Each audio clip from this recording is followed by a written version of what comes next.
I'm Richard Elliot. I'm the Managing Director of Webrecruit Ireland.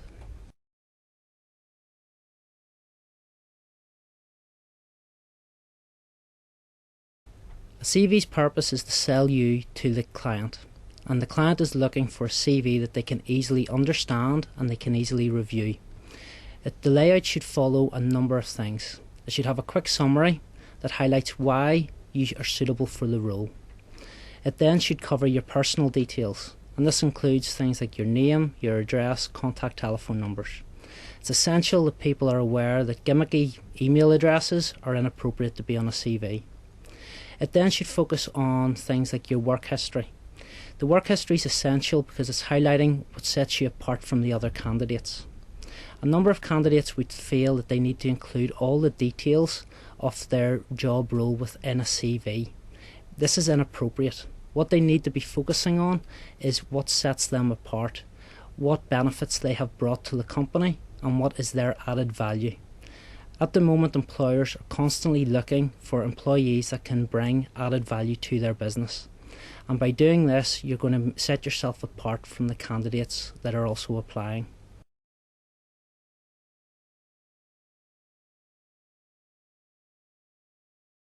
You should also include your qualifications. Now, within your qualifications and your training, as well as your work history, it's essential that you highlight the months and the years that you have been involved in getting those. Those details need to be in chronological order, and they need to have any gaps of more than 3 months explained.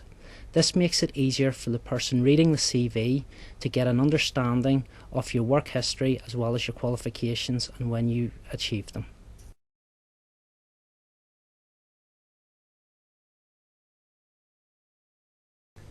All good CVs come from a draft CV.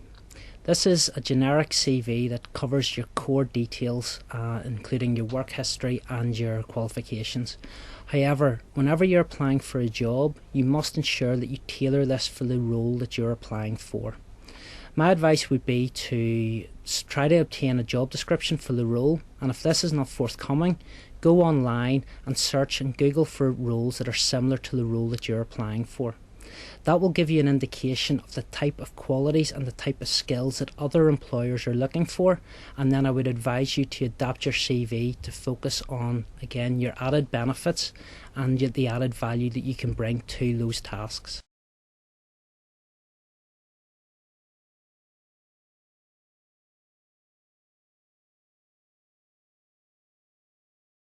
Finally, I hear a lot of candidates saying that they have to rush their CV, and they did it last minute. This is the one thing you've got complete control over. Make sure you give your CV the respect that it deserves and spend time on the CV. I would also advise that once you've completed your drafts, get others to read it and seek constructive feedback on that.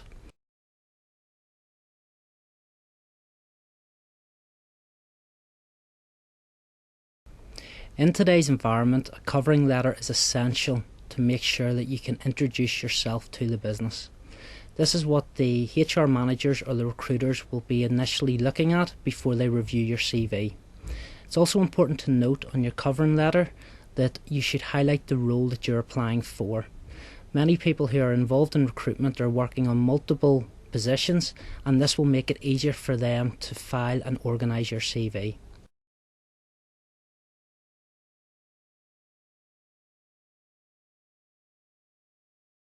When you're working on your covering letter, you should also make sure that it is never a standardised letter.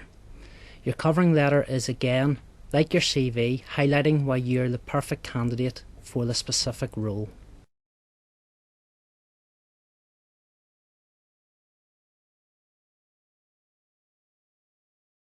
It should identify your key skills, it should identify why you're interested in the role, and it should identify your industry experience. By doing this, you are creating a professional first opinion for the recruiter or the HR manager to then pick up the CV to gain more knowledge about you.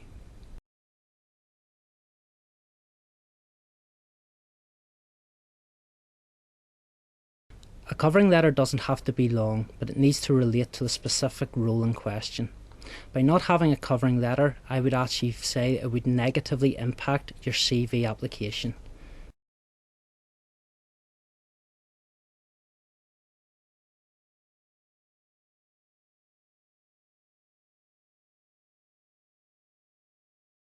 Within the last 3 years, we've obviously seen a sharp increase in unemployment. The unemployment rate is currently sitting at 7%, and with job creation lower than in the last 3 years, there is now a higher demand on candidates looking for employment. This therefore means you've got to make sure that your CV stands out.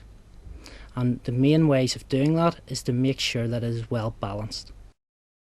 When I use the term well balanced, I mean that it is concise and it covers the information in a user-friendly manner. When a HR professional is looking to recruit, they are looking for the best person for their organisation. And by your CV having the key information that relates to them and to their role, it will stand out automatically. One of the worst things you can do is by making your CV different, by trying to make it quirky. This will make your CV stand out, but it will make it stand out for all the wrong reasons. I would therefore advise you not to complete a CV in a quirky font, or complete a CV on coloured paper, include a photograph or anything like that. Let the content be king and allow it to make your CV stand out.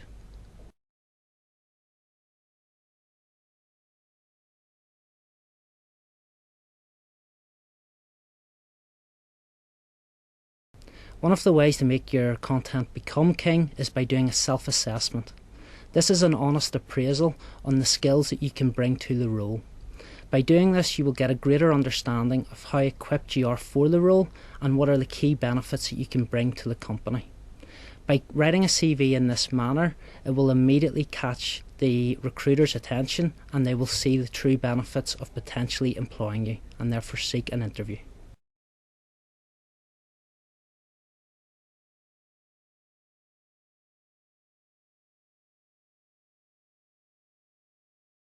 After submitting a CV, you may be able to be given a time frame. If you haven't been given a time frame and you haven't heard from the company in a couple of weeks, I would suggest you make contact.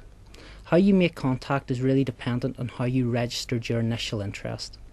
One way you could do it is by contacting the HR department. Another way, which is maybe more beneficial for both the HR department and yourself, is to send an email. This way you have written correspondence that you can refer back to if required.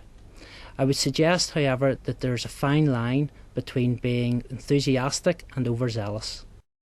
This means that you shouldn't pester the HR consultant. They should be able to give you a time frame, but if they haven't, suggest a date when you call back to follow up with. If they agree to this date, follow up. However, you should hopefully hear from them before that occurs.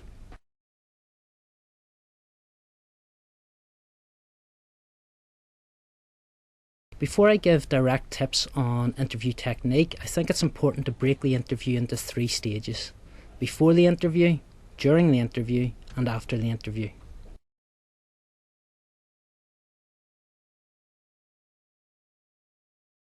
Before the interview, it's essential that you complete your preparation. This preparation includes getting to know more about the business, the company, their products, their customer base, as well as the type of interview that you'll be setting. Such interviews include competency-based interviews, where they look specifically at your skill base and your knowledge, or informal interviews, where it is more an informal chat to get to know the person. By doing this, you should also understand if there's going to be more than one person and who is interviewing you. Part of your preparation should be trying to discover somebody who you know who has worked in the company before, and social media networking tools such as LinkedIn can benefit this. Within a couple of searches, you can quickly find out if you know somebody or if you know somebody who is aware of the company and aware of the culture.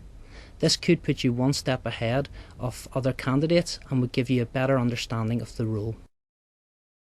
For the interview, it goes without saying, but many people don't do this. Reassess your CV, read it over again, make sure that you're fully aware of everything that's in it. The interviewer will be using your CV to shape their interview and they will be wanting to delve deeper into it. Therefore, a firm knowledge of this will assist the interview process. I would also suggest then, before the interview, that you know exactly where you're going, how long it's going to take you, to make sure that you arrive on time and you don't arrive flustered. The final stage to the preparation is reviewing a range of possible interview questions.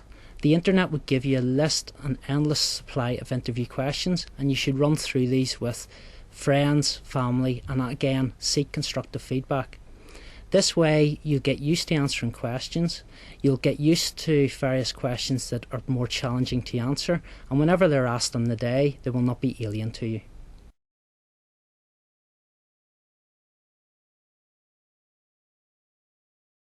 During the interview process, it's essential to note that the more relaxed you are, the better the interview will be.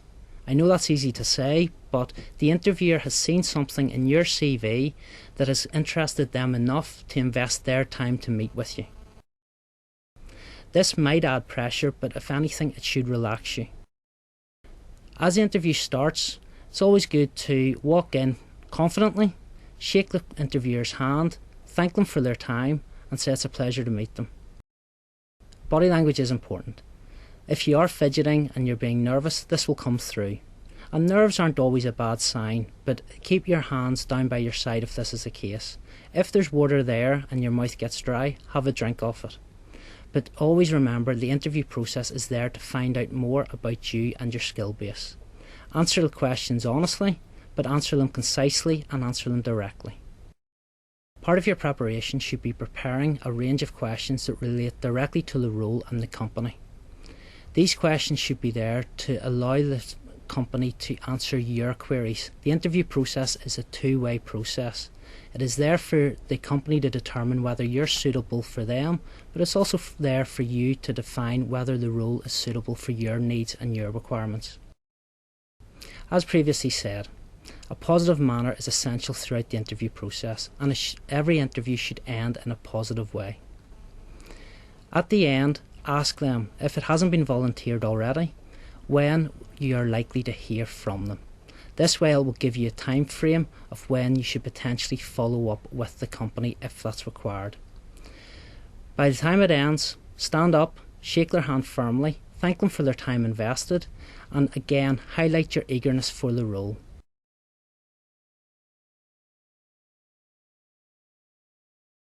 The third stage of the interview process is after the interview itself. What you should do is review the interview and think about questions that pose challenges and difficulties during the interview.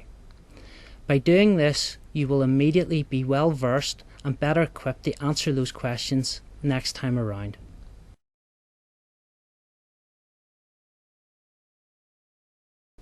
This has been a very quick overview on the interview process and how to construct a CV. I would advise you to go online to get more information, and the more information you have, the better equipped you'll be for the process. I wish you all the very best in your future applications, and good luck with the interview process.